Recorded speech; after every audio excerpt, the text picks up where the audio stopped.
আমাদের শুরু হয়েছিল 1995 সালের 27 সেপ্টেম্বর শুরু হয়েছে।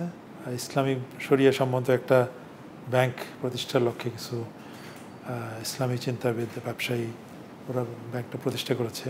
শুরুতে আর নাম ওরা চেষ্টা করেছিল একটা হজ ব্যাংক নাম দিয়ে ব্যাংকটা প্রতিষ্ঠা করতে, যেহেতু হজের সাথে রিলেটেড একটা।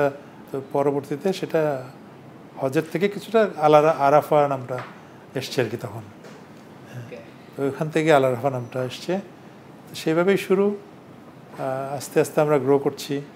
মাঝখানে একটু খারাপ হয়েছিল, পরবর্তীতে আস্তে আস্তে আমরা আবার গ্রোথ করছি। বর্তমানে আমাদের 225টার মতো শাখা, 75টা উপশাখা, 750-র মতো এজেন্ট আউটলেট এবং প্রায় 245টার মতো এটিএম নেটওয়ার্ক আছে। গ্রাহক সংখ্যা আমাদের প্রায় 36 লক্ষ। আমাদের আমানত জুনে ছিল 51,000 কোটি টাকা প্রায়, আর ইনভেস্টমেন্ট ছিল, যেটা বিনিয়োগ বলি, সেটা 46,000 কোটি টাকার মতো। হ্যাঁ, লিকুইডিটি আমরা ভালো আছি, বাট কিছুটা ডেন্ট হয়েছিল বোর্ড ভাঙার পরে। কার্যক্রমটা রাখবে, কিন্তু আগেও আমাদের যে সুশাসন ছিল না তা না, কিন্তু আমাদের বোর্ডে কিন্তু প্রায় 20 জনের মেম্বারের মধ্যে একজন ছিল এসএলএম রিলেটেড, আর কেডিএসের ছিল একজন। টোটালি ইয়ে ছিল জিনিসটা, কোনো এককের ইনফ্লুয়েন্স তেমন একটা ছিল না। 4.5%। হ্যাঁ, এবং আপনার দেখবেন কোনো আমাদের বেনামিতে কখনো কোনো লোন আমাদের হয় নাই, এবং বাংলাদেশ ব্যাংক অডিট করেও কিছু পায় নাই। তো ওনাদের ইনফ্লুয়েন্স আমাদের ছিলই না তো বলতে গেলে।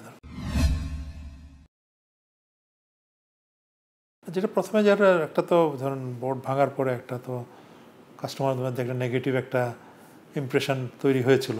তো টাকা যত যায়, যেটাই চেয়েছে আমরা দিয়েছি। 10 কোটি, 20 কোটি, 50 কোটি দিয়েছি আমরা।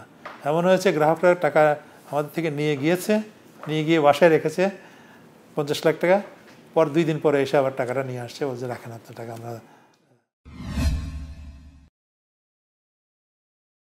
পাচ্ছেন, তাদেরকে পাচ্ছেন। বাট আমরা একটু সিলেক্টিভলি এখন যাচ্ছি, যেহেতু পরিবেশ পরিস্থিতি, ব্যবসা বাণিজ্য যেহেতু একটু খারাপ আছে, ওই জন্য আমরা একটু সিলেক্টিভলি করছি। বাট রিটেল এবং এসএমই লেভেলে ইনভেস্টমেন্টগুলো জোরদার করছি আর কি।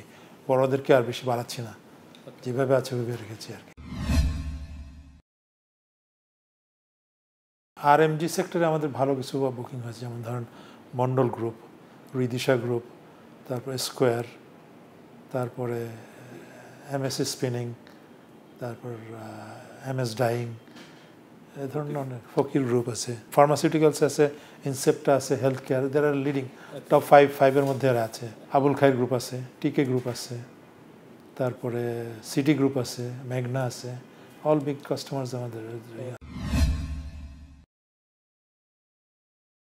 আমরা নতুন উদ্যোক্তাদের জন্য যেটা করছি, আমরা প্রতিটা ব্রাঞ্চে এসএমই ডেস্ক আমরা খুলেছি, এবং এসএমইর মাধ্যমে এসএমই ফোকাস নারী উদ্যোক্তা এবং নতুন উদ্যোক্তাদেরকে ফোকাস করছি, এবং ওদেরকে আমরা বুক করার চেষ্টা করছি।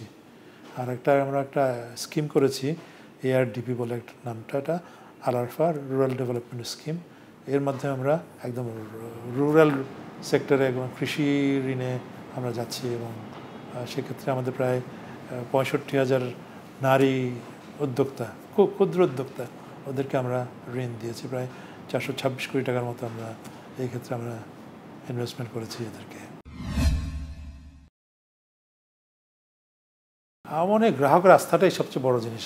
গ্রাহকের আস্থাটা যদি তৈরি করতে পারে, যেমন ধরুন ইসলামী ব্যাংকের কথা বলা হচ্ছে, ইসলামী ব্যাংক যে একটা গ্রাহক আস্থায় ছিল সবসময়, সেটা কিন্তু ওরা শীঘ্রই কাটিয়ে উঠবে। তো সেভাবে যদি অন্য ব্যাংকগুলো যদি গ্রাহকের কাছে পৌঁছাতে পারে, এবং গ্রাহককে যদি কনভিন্স করে যদি আস্থায় আনতে পারে, তাইলে আমার মনে হয় ইসলামী ব্যাংক আবার আগের ধারায় আসবে।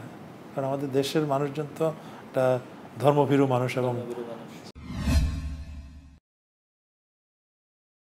আমি গ্রাহকদেরকে বলতে চাই, আমরা আপনাদের সাথে আছি। আমরা অলরেডি আপনাদের প্রায় 51,000, 1.5 লক্ষ কোটি টাকার উপরে ডিপোজিট আছে। আপনাদের এই ডিপোজিটের আমানতের আমরা রক্ষক। আমরা যখনই চাইবেন আপনাদেরকে টাকা ফেরত দিব, এবং আমরা আপনাদেরকে নিয়েই এগিয়ে যাব। আমানতের ক্ষেত্রেও এবং বিনিয়োগের ক্ষেত্রেও আমরা একসাথে এগিয়ে যাব দেশের উন্নতির জন্য।